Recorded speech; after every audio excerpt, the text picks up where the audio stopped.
നമസ്കാരം. രാഹുലിനെ തടയുവാനായി ബി.ജെ.പി. പ്രവർത്തകർ വെളുപ്പിന് 4 മണി മുതൽ അരയും തലയും മുറുക്കി കാത്തിരുന്നതൊക്കെ വെറുതെയായി. ലൈംഗികാരോപണം നേരിടുന്ന രാഹുൽ മാങ്കൂട്ടത്തിൽ എം.എൽ.എ. ഇന്ന് തന്റെ മണ്ഡലമായ പാലക്കാട്ടേക്ക് എത്തില്ലെന്ന് സൂചന. ലോക്സഭയിലെ സംഭവങ്ങളെ പരിഗണിച്ചാണ് രാഹുൽ മാങ്കൂട്ടത്തിൽ എം.എൽ.എ. പാലക്കാട്ട് എത്തുന്നത് മാറ്റിവെച്ചത്. നിയമസഭാ സമ്മേളനം കഴിഞ്ഞ മണ്ഡലത്തിൽ പ്രവേശിച്ചാൽ മതിയെന്നാണ് ഇപ്പോൾ ധാരണയായിരിക്കുന്നത്. ആദ്യ പദ്ധതി പ്രകാരം ഇന്ന് പാലക്കാട്ട് എത്താനിരിക്കെ പാർട്ടി നിർദ്ദേശപ്രകാരം രാഹുൽ വരവ് വൈകിപ്പിക്കുകയായിരുന്നു. ഇന്നും നാളെയുമായി മണ്ഡലത്തിലെ വിവിധ പരിപാടികളിൽ പങ്കെടുക്കുവാനായിരുന്നു രാഹുലിന്റെ തീരുമാനം. എന്നാൽ പാലക്കാട്ട് എത്തിയാൽ നിയമസഭയിൽ പ്രതിപക്ഷം ഉന്നയിക്കുന്ന വിഷയങ്ങൾ ഗൗരവത്തിലെത്തില്ലെന്നും വാർത്തകൾ രാഹുലിലേക്ക് ചുരുങ്ങുമെന്നുമാണ് പാർട്ടിയുടെ വിലയിരുത്തൽ. ഇതോടെ രാഹുൽ തീരുമാനം മാറ്റുകയായിരുന്നു. രാഹുൽ പാലക്കാട് എത്തിയാൽ ശക്തമായ പ്രതിഷേധം സംഘടിപ്പിക്കുവാനാണ് ബി.ജെ.പിയുടെ തീരുമാനം. എം.എൽ.എ. എന്ന നിലയിൽ പങ്കെടുക്കുന്ന പരിപാടികളിൽ പ്രതിഷേധമുണ്ടാകുമെന്നാണ് ബി.ജെ.പിയും ഡിവൈഎഫ്ഐയും മുന്നറിയിപ്പ് നൽകുന്നത്. എം.എൽ.എ. ഓഫീസിലേക്ക് എത്തിയാലും പ്രതിഷേധമുണ്ടാകുമെന്ന് നേരത്തെ വ്യക്തമാക്കിയിരുന്നു. രാവിലെ 4 മണി മുതൽ പാലക്കാടിന്റെ പല ഭാഗങ്ങളിലായി രാഹുലിനെ തടയുവാനായി ബി.ജെ.പി. പ്രവർത്തകർ സജ്ജമായി നിൽക്കുകയായിരുന്നു. എം.എൽ.എ. ഓഫീസിന് മുന്നിൽ പ്രതിഷേധം സംഘടിപ്പിക്കുന്നതിന് വേണ്ടി ഒരു സംഘം എത്തിയിരുന്നു. സ്ത്രീകൾ ഉൾപ്പെടെയുള്ളവരായിരുന്നു എം.എൽ.എ. ഓഫീസിന് മുന്നിൽ എത്തിയത്. ഓഫീസിന് മുന്നിലെ മതിലിൽ രാഹുലിനെ പരിഹസിച്ചുകൊണ്ടുള്ള പോസ്റ്ററുകളും പതിപ്പിച്ചു. സ്ത്രീ പീഡന വീരനെ പാലക്കാടിന് വേണ്ട എന്ന് തുടങ്ങിയ വാചകങ്ങൾ എഴുതിയ പ്ലക്കാർഡുകളും ഇവരുടെ കയ്യിലുണ്ടായിരുന്നു. നിയമസഭാ സമ്മേളനം കഴിയുന്നതുവരെ രാഹുൽ മാങ്കൂട്ടം പാലക്കാട് വരില്ല. സഭാ സമ്മേളനം കഴിഞ്ഞാൽ രാഹുൽ മാങ്കൂട്ടം പാലക്കാട് വരികയും ചെയ്യും. അവിടെ പരിപാടികളിൽ പങ്കെടുക്കുകയും ചെയ്യും. ഓഫീസിൽ സമയം ചെലവഴിക്കുകയും ചെയ്യും. അത് തടയുവാൻ മാത്രമുള്ള ചങ്കൂറ്റമൊന്നും കേരളത്തിൽ ഒരു സംഘപരിവാർ ശക്തികൾക്കും ഇല്ല. നിങ്ങളുടെ ആ വേല കയ്യിൽ വെച്ചാൽ മതിയെന്നാണ് പ്രതികരണമുയർന്നത്. പ്രതിഷേധങ്ങളൊക്കെ കണക്കിലെടുത്ത് വൻ സുരക്ഷയാണ് പാലക്കാട് മണ്ഡലത്തിൽ പോലീസ് ഒരുക്കിയിരുന്നത്.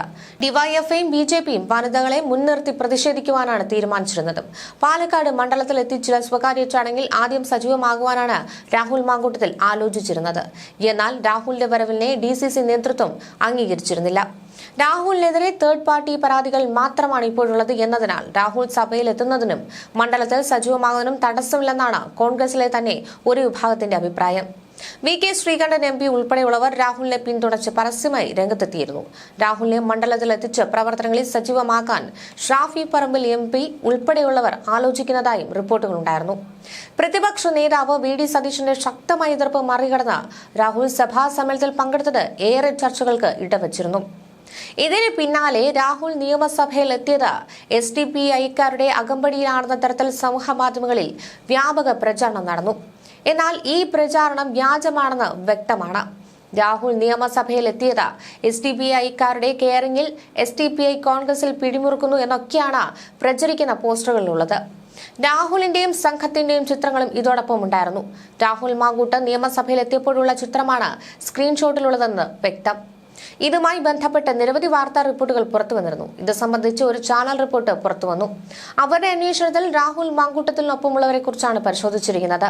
സ്ഥിരീകരിക്കുവാനായി രാഹുലിന്റെ ഓഫീസ് വൃത്തങ്ങളുമായി സംസാരിക്കുകയും ചെയ്തു. മഞ്ഞ ഷർട്ട് ധരിച്ച് രാഹുൽ മാങ്കൂട്ടം തോളിൽ കൈയിട്ട് നിൽക്കുന്ന വ്യക്തി യൂത്ത് കോൺഗ്രസ് തിരുവനന്തപുരം ജില്ലാ പ്രസിഡന്റ് നേമം ഷജീറാണ്. പിറകിലായി നിൽക്കുന്ന വെള്ള ഷർട്ട് ധരിച്ച വ്യക്തി രാഹുൽ മാങ്കൂട്ടത്തിന്റെ PS ഫസൽ അബ്ബാസ് ആണ്. തൊട്ടടുത്ത KSU നേതാവ് ഫെനി നൈനാനും ഒപ്പം യൂത്ത് കോൺഗ്രസ് സംസ്ഥാന സെക്രട്ടറി ഡ്രിനോ P. രാജൻ എന്നിവരുമാണ് ഉണ്ടായിരുന്നത്. ഇവരിൽ മുസ്ലിം പേരുള്ള 2 പേരാണുള്ളത്. ഇവരെ SDPI ആക്കിയാണ് പ്രചാരണം നടക്കുന്നത്. രാഹുൽ മാങ്കൂട്ടത്തിലെ ഓഫീസ് വ്യക്തമാക്കി. ലഭ്യമായ വിവരങ്ങളിൽ നിന്ന് രാഹുൽ മാങ്കൂട്ടത്തിൽ നിയമസഭയിലെത്തിയത് SDPIക്കാരുടെ അകമ്പടിയിലെന്ന പ്രചാരണം വ്യാജമാണെന്നാണ് വ്യക്തമാകുന്നത്.